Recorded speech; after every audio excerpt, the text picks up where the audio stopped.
ஹாலிடேஸ்னாலே அது நம்ம ஜிடி ஹாலிடேஸ் தான்.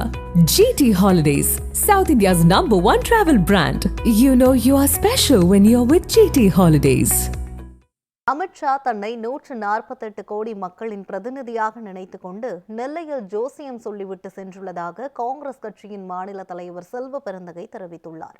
கன்னியாகுமரி மாவட்டம் நாகர்கோவிலில் காங்கிரஸ் நிர்வாகி இல்ல விழாவில் தமிழ்நாடு காங்கிரஸ் கமிட்டியின் தலைவர் செல்வ பெருந்தகை கலந்து கொண்டார்.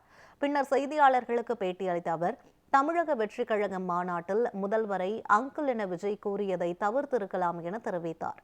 இதையடுத்து பீகாரில் ராகுல் காந்தி நடைபயணத்தில் இந்திய வரலாறு காணாத அளவில் கூட்டம் வருகிறது எனவும், தமிழ்நாட்டில் தாவேக மாநாட்டிற்கு கூட்டம் அதிகமாக வந்ததாக அவர்கள் கூறுவதற்கு உரிமை உண்டு எனவும் தெரிவித்தார். ஆனால் தமிழகம் இதைவிட அதிக கூட்டத்தை பார்த்துள்ளது எனவும் அவர் குறிப்பிட்டார். அமித்ஷா அவர்கள் திருநெல்வேலியில் நடந்த கூட்டத்தில் ஒரு பொறுப்பற்ற முறையில்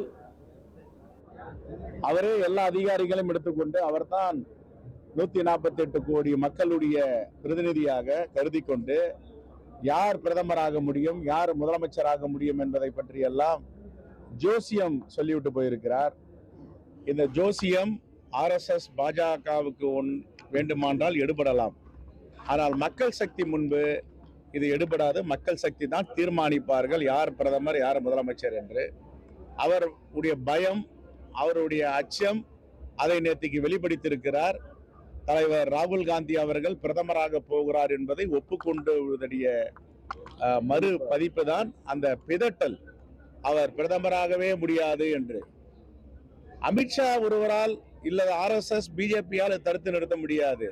மக்கள் முடிவு செய்து விட்டார்கள். நாங்கள் சொல்லுகிறோம், அடுத்த பிரதமர் எங்கள் தலைவர் ராகுல் காந்தி தான். அதில் எந்த மாற்று கருத்தும் இல்லை திரு அமித்ஷா அவர்களே.